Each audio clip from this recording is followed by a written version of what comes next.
We got a great way to kick off the show. One of the most important changes quietly made by the government when it comes to the issue of autism, something close to my heart. As you all know, I have a son who's autistic. Joining us now to break it all down, he's a world-renowned doctor and chief scientific officer at our great partner, the Wellness Company. He's also the author of a book everybody should read, Vaccines, Mythology, Ideology, and Reality. Go get that book. It's an amazing read. I've read it twice now. Our good friend, Dr. Peter McCullough. Sir, good to have you back on the show. Thank you. All right, you spotted something huge. It happened in the last 24 hours. The CDC has changed its information on its website regarding autism and vaccines. Tell us what you found and what it may signal. You know, without any press briefing at all, the CDC has made a dramatic change on their website regarding their statements. And the CDC now says that prior studies that have denied the link between childhood vaccination and autism are not evidence-based. They're not valid. And the timing of this is, honestly, is very, very consistent with the CDC reading the McCullough Foundation report. We published the most comprehensive report on autism on October 27th, 2025. It's already received over 200,000 downloads and reads from the European Commission preprint server. We sent the report to the CDC, HHS, and all the officials. And now, 3 weeks later, the CDC has essentially read our report and knows that there are compelling sources of information compiled, that the prior studies were misleading. There are 29 studies that claim that there was no link between vaccines and autism. Not a single one of those studies examined the vaccine record, talked to the parents, or examined the children. And they didn't have clear control groups. Now we have well over 100 studies pointing to the link. And so the CDC and HHS say now they're going to start their own investigation, and we applaud them for doing so.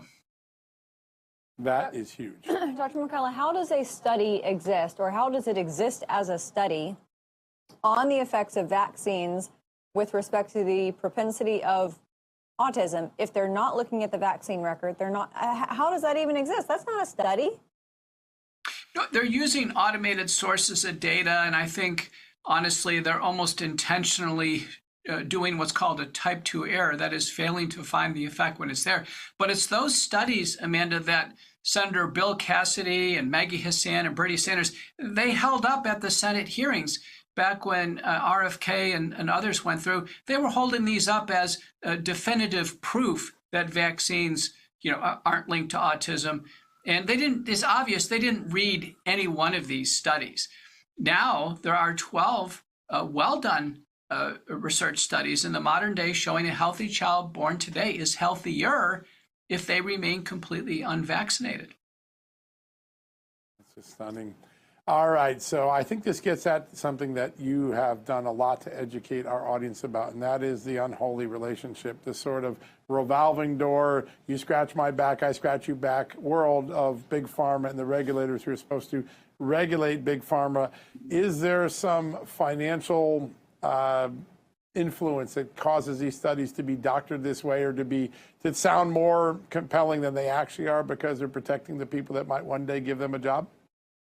Oh, that's almost certainly the case. I mean, look at former FDA Commissioner Scott Gottlieb, now on the board of Pfizer, pushing the Pfizer vaccine. Stephen Hahn, former FDA Commissioner, on Flagstone, that's Pioneer, which is the venture capitalist organization supporting Moderna.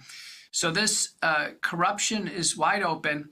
Vaccines are over $100 billion annual business. More than half of that the government purchases. And there is so much corporate interest in making sure that this vaccine, freight train continues on America's children, that they'll do anything to protect these revenue streams. The autism skyrocketed after 1986, the Vaccine Injury Compensation Act, when the companies incredulously were given immunity from liability. And mothers and fathers the entire time have said, wait a minute, they've seen their kids born normal convert to an autism phenotype after a big battery of vaccines. Finally, it looks like the CDC quietly is listening, prompted by the McCullough Foundation.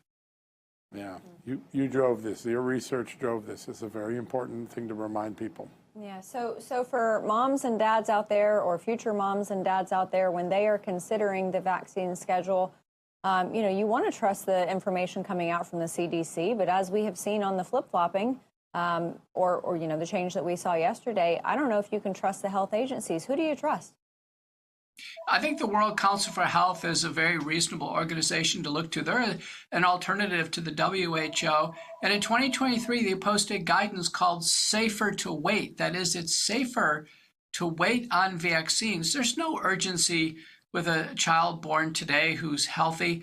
You simply need the mother, normal breastfeeding, normal infancy and development. And vaccines are far safer when they're given later in life, particularly beyond the development of neurologic development and immunologic development, typically beyond age 4. They're far safer when they're given individually. And of course, if the burden of vaccines is less, there's less chance for side effects. But a recent paper by Vesuvian and colleagues in JAMA Open Network indicates 60% of young parents now are going to skip the vaccine schedule or decline a lot of it. Wow. That is remarkable. And I want to go back to something you said, because I think this is fascinating. Did you say that almost half of the $100 billion a year in vaccines revenues that drug makers come from the taxpayers and the American government? That's correct. We have very liberal criteria for filling the gap, that if insurances refuse to pay, or if it's not covered through Medicare, Medicaid, what have you, the government actually provides vaccines free of charge. So, everyone is offered vaccines. And I think it's very important. The new administration has reiterated that people will always have access to vaccines.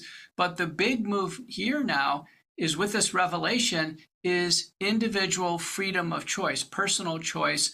And, I think Florida is leading the way. Surgeon General Joe Ladapo wants to remove all school requirements for vaccines. And I think this is very important. It must be a decision between the doctor and the patient, knowing the potential side effects. Okay, so if half of that revenue comes from the taxpayers and the government via the taxpayers, obviously, how does President Trump's initiatives to decrease pharmaceutical prices play into this? Because at the end of the day, it is a pharmaceutical product. Does that affect it at all? That's a good point. And, I give high marks to Trump and Kennedy on not only this, I think fair capitulation by the CDC on this risk, but also on their broader initiatives to lower the cost of prescription drugs. And we're talking about branded prescription drugs, which Americans unfairly pay a much higher price than European or Canadian counterparts. So those products certainly are going to come down in price, which is great. I mean, I prescribe them in my practice. I want access to these for problems like rheumatoid arthritis and psoriasis, et cetera. But in this negotiation so far, to my knowledge, there hasn't been anything about lowering the costs of vaccines. Again, that's kind of a backdoor negotiation. It's a direct government procurement by and large, and then insurance companies purchase them as well. But vaccines are a very, very big biopharmaceutical business. I think costs should be looked at there. And if less vaccines are utilized, then of course costs are going to come down. So I think this is why so many people began to have distrust in their system. COVID, obviously, we always trusted our doctors, and COVID said, I'm not so sure. But you opened up a whole new way of doing medicine, focusing on holistic and natural products. Tell us a little bit about what the wellness company is doing. People are getting ready for Christmas. You've got all these incredible products. There's another way to look at this. Tell us some of the things that you've been able to get into the marketplace. Yeah, as the chief scientific officer of the wellness company, I can tell you, the wellness company has been one of the great positive news stories coming out of the pandemic. A nationwide company offering telemedicine, nutraceuticals, products, medical emergency kits, health education. And some of the new products now are absolutely blockbuster, including one a product that is being used for pain control. And it utilizes methylene blue, but as well as peptides and topical analgesics. I've tried it myself. It's absolutely amazing. There are now hormone boosters and balancers for men and women that don't involve injections and don't involve synthetic hormones. So these are natural products to balance the hormonal system in the body. Products that we believe will improve longevity, as well as detoxify the body from microplastics. So take a look at our new product line here over the holidays, and I think you're going to be surprised. Yeah, it's an amazing company, and you're revolutionizing medicine, and you're restoring the doctor-patient relationship, which got so broken during COVID. Such an honor, as always, to have you show. Congratulations for the work the McCullough Foundation did, and of course, the work that the Wellness Company does. We've got a fantastic partnership, and we're really grateful for it, sir. Thanks for joining us today. Thank you.